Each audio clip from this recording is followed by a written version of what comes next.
Bien, Mesdames, Messieurs les ministres, Monsieur l'ambassadeur, Monsieur le commissaire général, cher Alain Berger, Mesdames, Messieurs qui avez contribué à l'organisation, à la préparation et donc au succès du pavillon français, nous sommes à 40 jours de l'ouverture des portes de l'exposition universelle de Milan.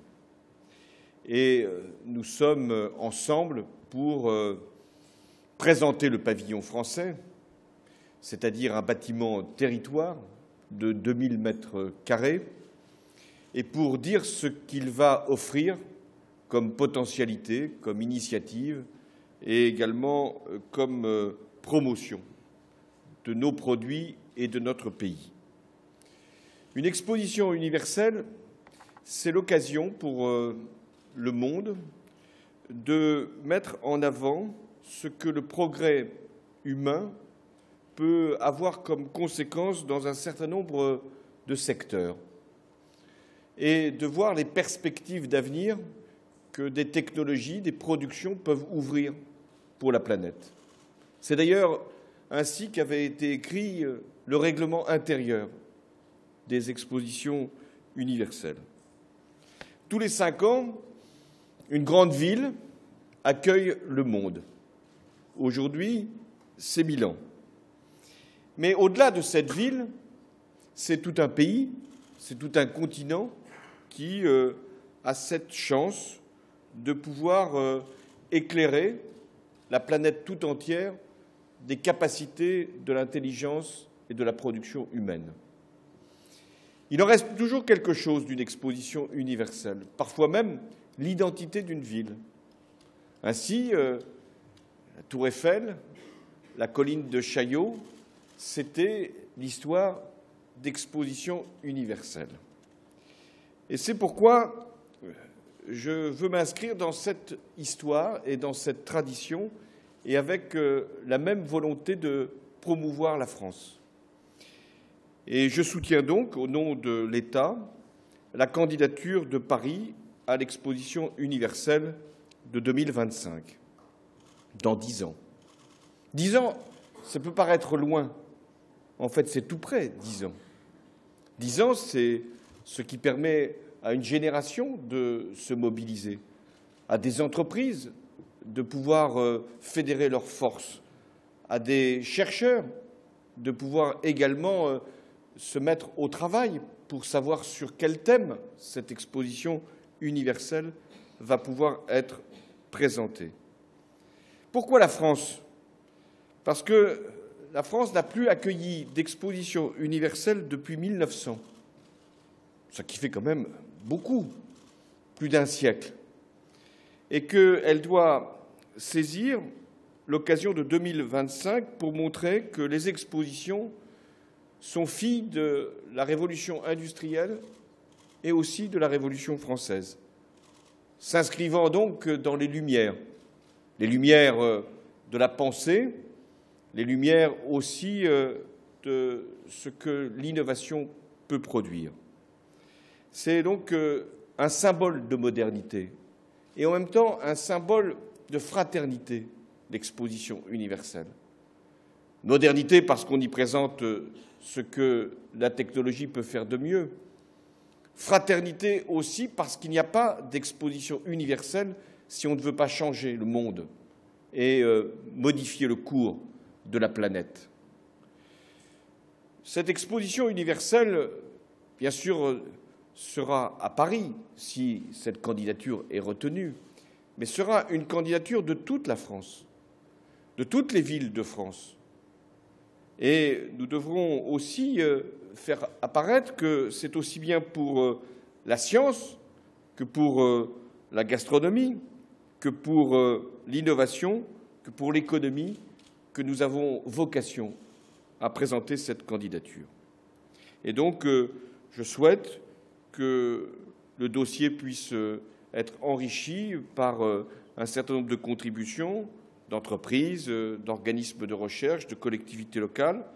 Et je salue les parlementaires qui se sont impliqués sur ce dossier et notamment M.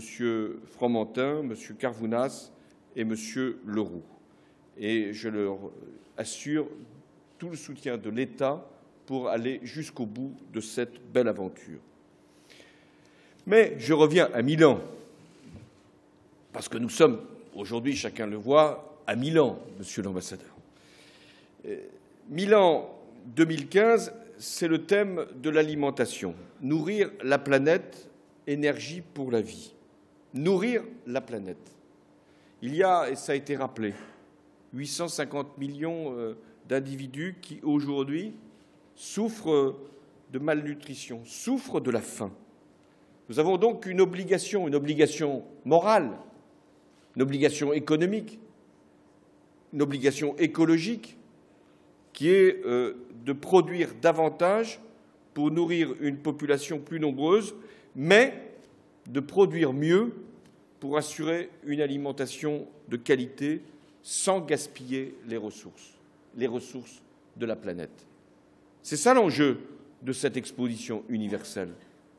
Ce n'est pas simplement la promotion, c'est important, ce n'est pas simplement l'exportation, c'est nécessaire, c'est aussi la mobilisation internationale pour lutter contre la faim et la malnutrition.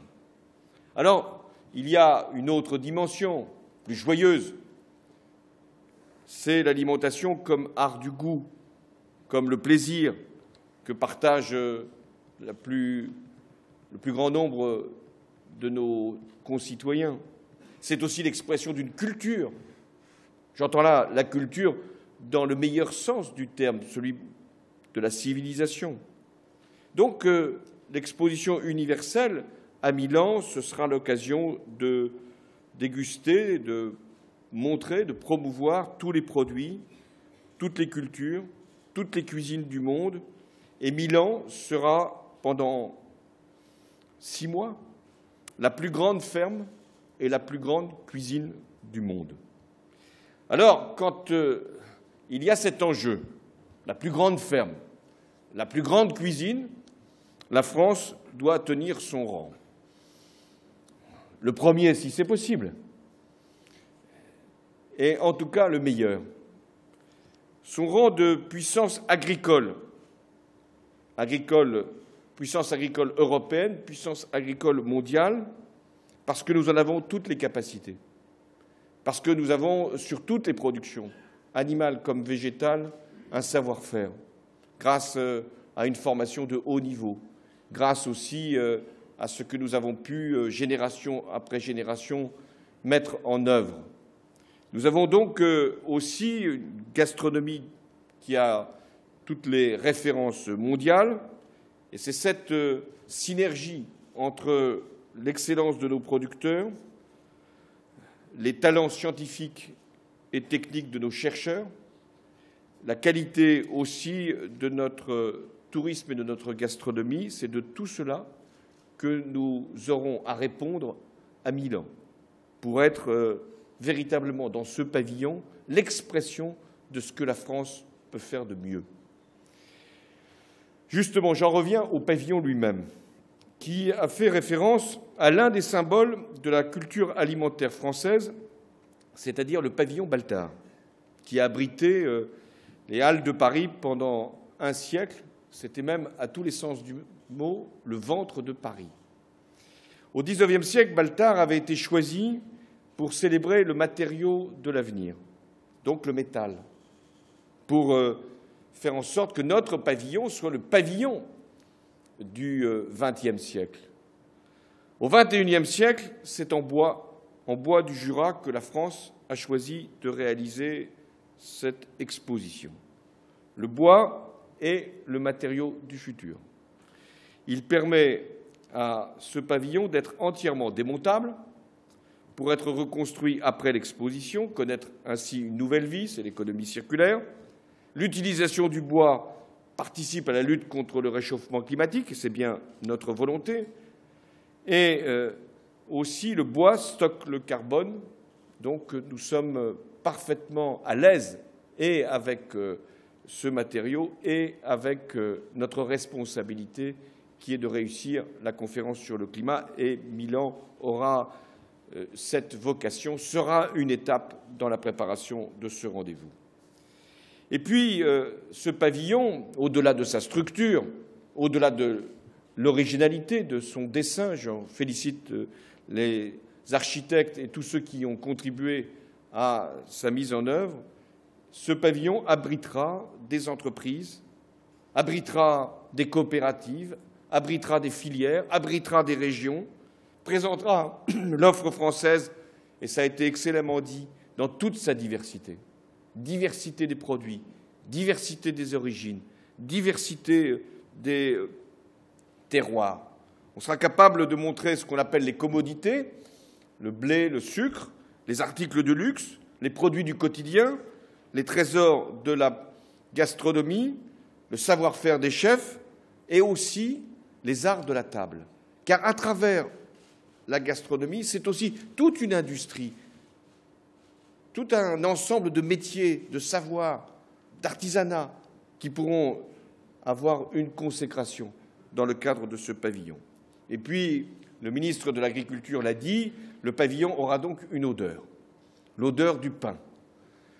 Et je veux effectivement saluer Madame Laura Pérenec, en espérant qu'elle sera accompagnée de nombreux autres boulangers, car travailler nuit et jour pendant 6 mois, même le ministre de l'Économie n'y a pas songé. Donc, nous devrons vous donner un certain nombre de soutiens, et vous en aurez, parce que c'est aussi ça, la boulangerie, permettre une mobilisation de métiers, d'hommes et de femmes qui sont conscients qu'il faut servir du pain tous les jours et même à toutes les heures de la journée. 12 000 visiteurs. Et il faut manger du pain. Je sais qu'il y a tout un débat là-dessus, mais moi, j'ai répondu depuis longtemps à cette question. Le message de la France à Milan, c'est aussi un message qui est universel. Produire et nourrir autrement. C'est là notre obligation. Et nous devons utiliser Milan pour que tous les enjeux puissent être traités. L'enjeu d'abord économique, c'en est un.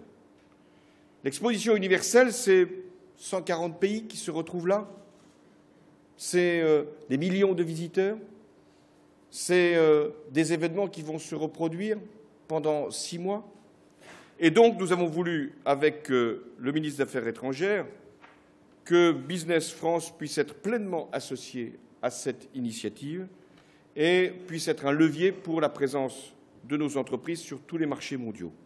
Nos entreprises, et je sais qu'elles sont représentées ici, quelle que soit la taille, petite, grande, moyenne, doivent utiliser l'exposition universelle, le pavillon français, pour en faire un outil de promotion, de développement, d'exportation, d'investissement dans les grandes régions du monde. Et je sais que l'industrie agroalimentaire ici représentée va se mobiliser entièrement par rapport à ce projet. Le second enjeu, il est écologique. Nous voulons que la planète puisse être préservée, ce qui exige d'autres modes de développement. L'agroécologie, qui a été voulue par le gouvernement à travers une loi qui a été votée très largement. Et Stéphane Le Foll en a rappelé les principes. Ce n'est pas simplement un principe politique, c'est aussi un principe éducatif, scientifique, économique. Et nous voulons donc que Milan soit un grand événement pour la préparation de la conférence sur le climat. La ministre de l'Écologie s'y rendra et nous aurons aussi à démontrer que pour l'agriculture, ça doit être un nouveau mode de développement, mais qui est une chance pour la France. Réduire les émissions, pouvoir les stocker, s'adapter à des conditions climatiques qui vont être de plus en plus aléatoires, ça suppose qu'il y ait une mobilisation scientifique et une mobilisation professionnelle. Et je sais là aussi que tous les responsables, et j'ai tenu à être présent à un colloque qu'avait organisé la FNSEA avec un certain nombre de partenaires scientifiques et le ministère, je souhaite que nous puissions avoir cette mobilisation des professionnels pour que les acteurs de l'agroalimentaire puisse lutter contre le réchauffement climatique, être exemplaire et lutter contre le gaspillage. Comment accepter en effet que plus de 30% des aliments produits sur notre planète soient perdus? Je sais que Guillaume Garot se mobilise encore par rapport à cet objectif. Enfin, le dernier enjeu, c'est l'enjeu touristique. L'exposition universelle, c'est un grand événement touristique pour l'Italie, mais nous en sommes heureux. Et comme l'Italie est tout près de la France, c'est un grand événement pour la France. Et comme nous favorisons les liaisons, même si pour le Lyon-Turin, ce sera un peu plus long, mais nous souhaitons que beaucoup des visiteurs qui iront à Milan puissent être aussi dans toutes les villes de France. Mais au-delà de cela, nous avons cette occasion de présenter ce que nos territoires ont de plus beau, ce que nos paysages ont de plus naturel, ce que nos concitoyens sont capables de faire au mieux pour accueillir. Alors, toutes les facettes du savoir-vivre à la française seront présentées dans le pavillon à Milan.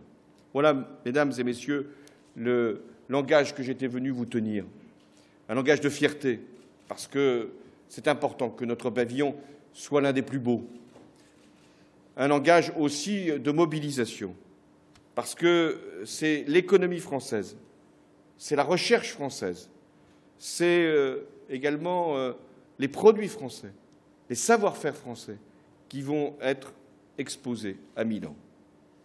Il y a aussi cette idée que le repas, que l'alimentation, c'est un élément de paix, c'est un élément aussi de réconciliation.